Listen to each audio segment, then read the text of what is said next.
Queensland's COVID cases surge and new rules are introduced. Let's have a look. Hello everyone, Florian.heise here and welcome to another episode of HeiseSays. Grab your stein of coffee because Queensland are introducing new rules as our COVID cases have surged. Let's look at this article from news.com.au. So, new rules in Queensland after 186 cases. Now, all I'm hoping for is that it's not going to actually impact the people coming and going from the state. We're going to see an increase in cases as more people come here. There'll be more people bringing the virus. It'll be spreading more. It's going to happen. But hopefully, touch wood, or knock wood, it's Omicron and it isn't as dangerous as the media is putting onto us. We just need to keep an eye on South Africa. You can see John Hopkins. You can see the surge in case numbers. We haven't seen a surge in hospitalizations yet. Hopefully, that is going to play out here. So, and then in 6 months' time, the government will catch up. Anastasia Palaszczuk has announced new mask rules as Queensland COVID-19 caseload continues to surge. Queensland has announced new mask-wearing rules for cinemas and hospitality venues as the state's COVID caseload continues to surge into uncharted territory.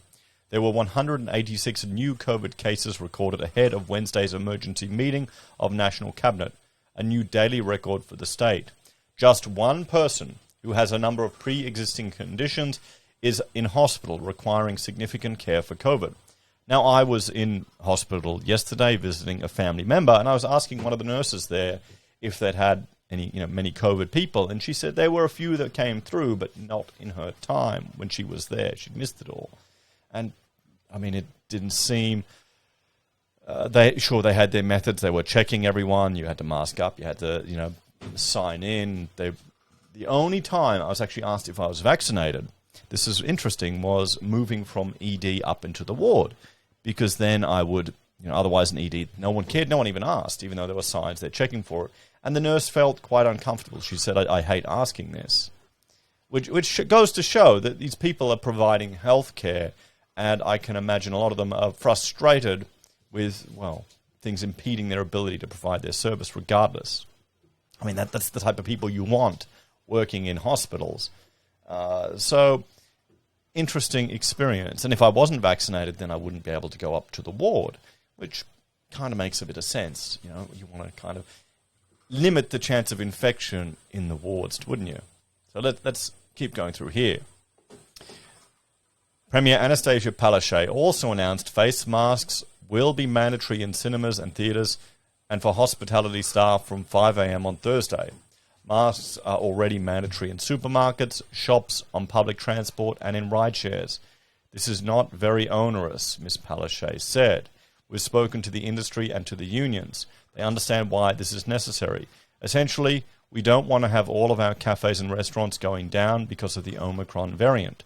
Of the 186 new cases, 177 were under investigation. Wednesday's case numbers are a marked increase on the 86 infections recorded on Tuesday and a continuation of the expected surge following the reopening of borders last week. There are 447 cases active in the state at the moment, including 79 Omicron cases. Although Chief Health Officer Dr. John Garrard said the state's vaccination record meant most people were reporting trivial symptoms. That's fantastic. That is what you want, okay? We want a path out of this bloody mess. And the government and the bureaucrats, they're going to take some time to catch up, okay? It's going to be slow. Don't be disappointed if it takes another 6 months to a year to slowly decant off this interventions that they're doing. It's government, guys. Authorities expect case numbers could reach the thousands by January if daily numbers double every 48 hours as expected. Yes, but if people are having trivial symptoms, doesn't matter. Ms. Palaszczuk said the state had welcomed 257,000 people across its border since Monday last week. Wednesday's update comes a day after Queensland announced a major change to its coronavirus management regime, with fully vaccinated close contacts of COVID-19 patients having their quarantine periods halved from 14 days to 7 days. So there we have it, everyone. New mask requirements in Queensland, which frankly aren't that very onerous or surprising. I honestly thought these would already been in place when they re-implemented masks, but there you go. Well, keep an eye on it, guys. Hopefully this will not manifest with huge ICU loads. I mean, I'm looking at it right now over on Twitter. We can see here, this is from 17 hours ago, but only 75 inpatient hospital people in hospital. Do they have ICU load here? We don't. That's what they need to measure. That's the real burden on it, because you don't want someone going to hospital for another condition, not having access to adequate facilities because people are spending 3 weeks in ICU because of COVID. That's the reason. Hopefully, Omicron is going to be, well, nature's vaccine. We can hope. We'll have to see. Anyway, guys, thanks for watching.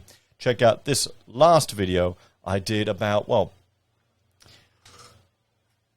gastro outbreak in Victoria, guys. It's not all about COVID. It's not all about COVID. I don't know what would be worse. Take care. I'll see you later. Bye for now.